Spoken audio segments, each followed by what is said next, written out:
నమస్తే, నేను మీ జాకిర్ హుస్సేన్. ప్రస్తుతం మనతోటి స్టూడియోలో సిఎస్ రావు గారు ఉన్నారు, సీనియర్ జర్నలిస్ట్. వెల్కమ్ చెప్పేద్దాం. హలో సార్, నమస్తే. నమస్తే. ఫామ్ హౌస్లో కేసీఆర్ గారు క్షుద్ర పూజలు చేస్తున్నారా అన్నట్లుగా రేవంత్ రెడ్డి గారు మాట్లాడారు సార్. దీన్ని ఎలా చూడొచ్చు? నిజంగానే చేస్తున్నారంటారా?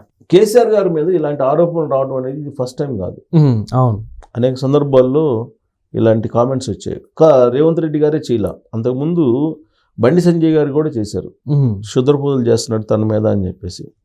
అలాగే ప్రధానమంత్రి నరేంద్ర మోడీ గారు తెలంగాణ వచ్చి ఎన్నికల సందర్భంగా కూడా మూఢనమ్మకాలను పెంచి పోషిస్తున్నాడు కేసీఆర్.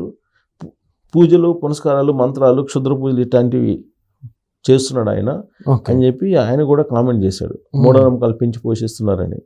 అమిత్ షా గారు కూడా అలాంటి కామెంట్సే చేశారు. దాదాపు బీజేపీ వాళ్ళు అనేక సందర్భాల్లో అనేక వేదికల మీద ఆయన చేసినటువంటి పూజలు, పునస్కారాల గురించి మాట్లాడుతూ ఆయన చేసే క్షుద్ర పూజలు అని చెప్పి చాలా సందర్భాల్లో వాళ్ళు మాట్లాడారు.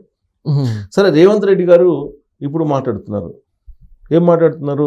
క్షుద్ర పూజలు చేసి ఇదేదో భూతాలను పంపించినట్టుగా చంద్రబాబు నాయుడు గారిని భూతం అని చెప్పి చూపించడానికి క్షుద్ర పూజలు చేస్తున్నాడు. అలాగే తన రాజకీయ భవిష్యత్తుని లేదంటే తన రాజకీయాన్ని ఆపడానికి ఫామ్ హౌస్లో ఆయన క్షుద్ర పూజలు చేస్తున్నాడు అనేది రేవంత్ రెడ్డి గారు తాజాగా చేసినటువంటి ఆరోపణలు. ఈ ఆరోపణలు కేసీఆర్ గారి మీద కొత్త కాదు. జస్ట్ ఒక 2-3 నెలల క్రితం కూడా వాళ్ళ మనవడు, అతను హిమాంశు ఏదో పేరుంది, అతను వచ్చినప్పుడు కూడా ఏదో పూజలు చేసేసి అతని చేత కూడా ఒక మొక్క నాటిచ్చారు ఫామ్ హౌస్లో అని చెప్పి చెప్తున్నారు. అంతేగా సార్, నరేంద్ర మోదీ గారు కూడా ఏదో సిచ్యువేషన్స్ లో కామెంట్ చేసినట్టుగా కూడా నరేంద్ర మోడీ గారు కామెంట్ చేశారు, మూఢనమ్మకాలను పెంచి పోషిస్తున్నాడు అని కామెంట్ చేశాడు. ఎందుకు ఆయన్ని ఆ విధంగా కామెంట్ చేస్తున్నారంటే, ఏమీ లేకుండా వీళ్ళు కామెంట్ చేయరు కదా, ఏదో ఉంటుంది. సరే, అది క్షుద్ర పూజ కాకపోవచ్చు, ఇంకో పూజ అవ్వచ్చు. కేసీఆర్ గారికి ఒక నమ్మకం అయితే ఉంది, దీంట్లో ఎలాంటి డౌట్లే.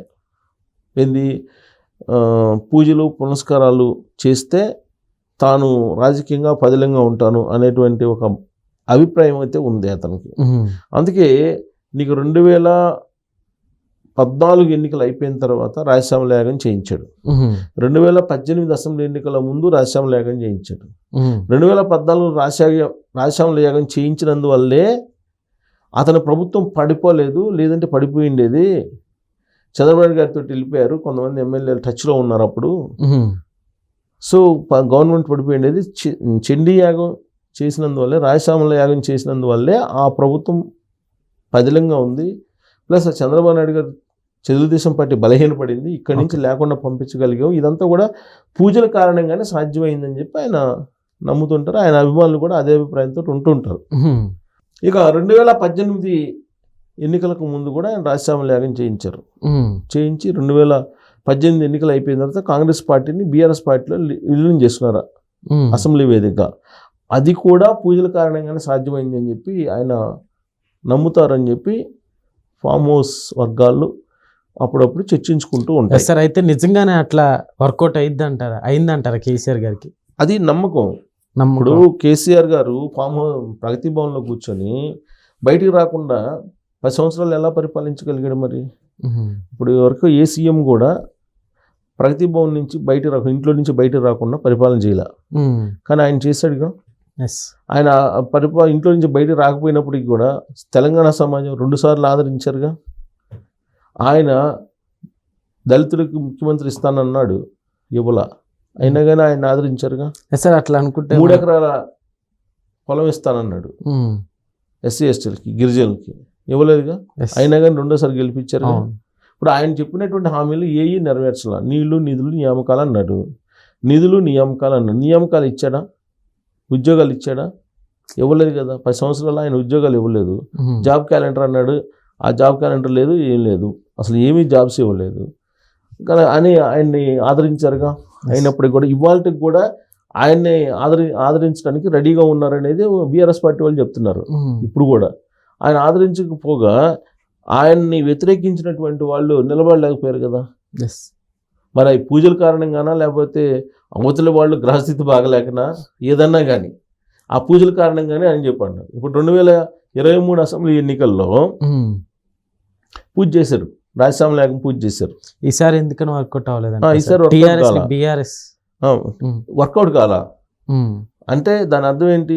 పూజల కారణంగా కాదు, అంతే కదా, మనల్ని బట్టి ఆధారపడి ఉంటుంది. అంతే తప్ప పూజలు పునస్కారాలు అనేది అదొక మానసికమైనటువంటి ఆందోళన, సంతృప్తి అనుకోవచ్చు తప్పితే పూజల కారణంగానే నేను గెలుస్తాను, పూజల కారణంగా ఎదుటి వాళ్ళు బలహీనపడతారు, లేదంటే ఎదుటి వాళ్ళు నాశనం అవుతారు, ఎదుటి వాళ్ళు అసలు బలహీనపడిపోయితే మనమే పదిలంగా ఉంటాము అనేటువంటి భావన ఏదైతే ఉందో అది సాధ్యం కాదు. అలా అనుకుంటే నరేంద్ర మోడీ గారి మీద ఎంతమంది ఎన్ని పూజలు చేయించి ఉండాలి, లేకపోతే ఎంతమంది ఎన్ని యాగాలు చేయించి ఉండాలి. పాకిస్తాన్ వాళ్ళు అయితే అసలు చాలా అంతరాలు కట్టించుంటారు మామూలుగా అయితే, అది సాధ్యమయ్యే పని అయితే. కానీ అది సాధ్యం కాదు.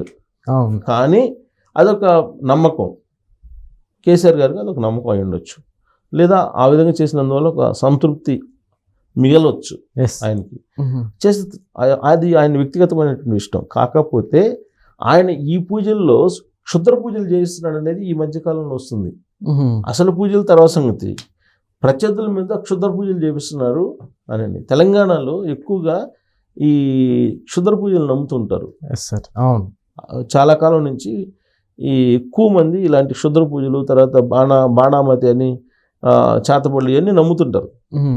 సో క్షుద్ర పూజలు చేసేటువంటి వాళ్ళు కూడా ఉన్నారని చెప్పి చెప్తుంటారు కొంతమంది ఆధ్యాత్మికవేత్తలు. సో ఇప్పుడు క్షుద్ర పూజలు చేస్తున్నాడు కేసీఆర్ గారు అని చెప్పేసి రేవంత్ రెడ్డి గారు చెప్తున్నారు. తను అధికారం నుంచి దించడానికి క్షుద్ర పూజలు చేస్తున్నాడని, చంద్రబాబు నాయుడు గారిని ఒక బూచిగా చూపించడానికి క్షుద్ర పూజలు చేస్తున్నాడు అని చెప్పి చెప్తున్నారు. సో కాబట్టి కేసీఆర్ గారికి ఇప్పుడు ఎవరికైనా ఏ పూజ అయినా సరే కొంత టైంలో మాత్రమే పనిచేస్తుంది, ఆ తర్వాత పనిచేయదు అంటారు సార్. వాళ్ళ ఫ్యామిలీ విషయంలో పనిచేస్తే 2023 అధికారంలో రావాలిగా, రాలేదు కదా. ఆ తర్వాత ఫ్యామిలీ జరిగినట్టున్నాయి సార్, ఫ్యామిలీ ఇష్యూస్ జరిగినాయి, కవిత జైలుకి వెళ్ళింది, మరి ఇవన్నీ ఉన్నాయి కదా.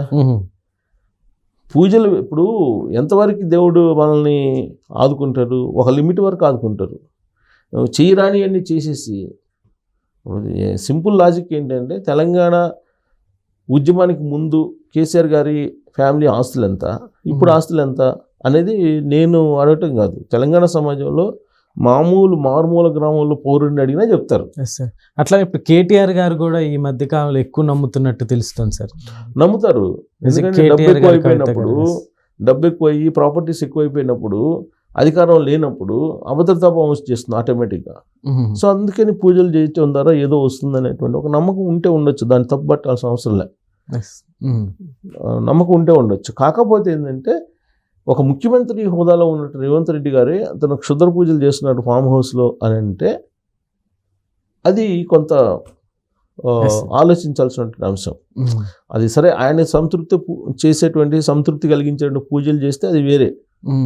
కానీ ఈయన చెప్పినట్టు నిజంగా క్షుద్ర పూజలు చేస్తున్నారా రేవంత్ రెడ్డి గారు చెప్పినట్టు అని అంటే, అవి కనుక ఒకవేళ చేస్తే ఆధ్యాత్మికవేత్తలు ఏం చెప్తుంటారంటే ఒక్కొక్కసారి రివర్స్ కూడా అవుతాయి అంట. ఇప్పుడు అవతల వాళ్ళు బలంగా ఉన్నారనుకోండి, ఇప్పుడు చంద్రబాబు నాయుడు గారు లేదంటే రేవంత్ రెడ్డి గారి మీద అక్షుద్ర పూజలు చేస్తారనుకుందాం, రేవంత్ రెడ్డి గారు చెప్పినట్టు, నేను చెప్పడం కదా, రేవంత్ రెడ్డి గారు చెప్పినట్టు.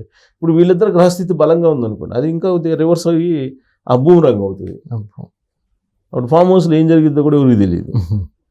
సో కాబట్టి అవన్నీ నమ్మకాలతో కూడుకున్నటువంటి అంశాలు. కాకపోతే ప్రత్యర్థుల నుంచి ఈ ఆరోపణలు ఇలాంటి రావటం అనేది కొంత ఆయనకి కూడా మంచిది కదా రాజకీయంగా. ఓకే, ప్రజలు కూడా ఆలోచిస్తూ ఉంటారు కదా అన్ని.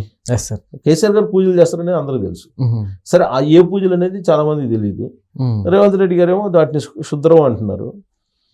ఆయన ఒకవేళ అయ్యే ఏంటో మాత్రం ఏదైనా జరగచ్చు. Okay sir, thank you.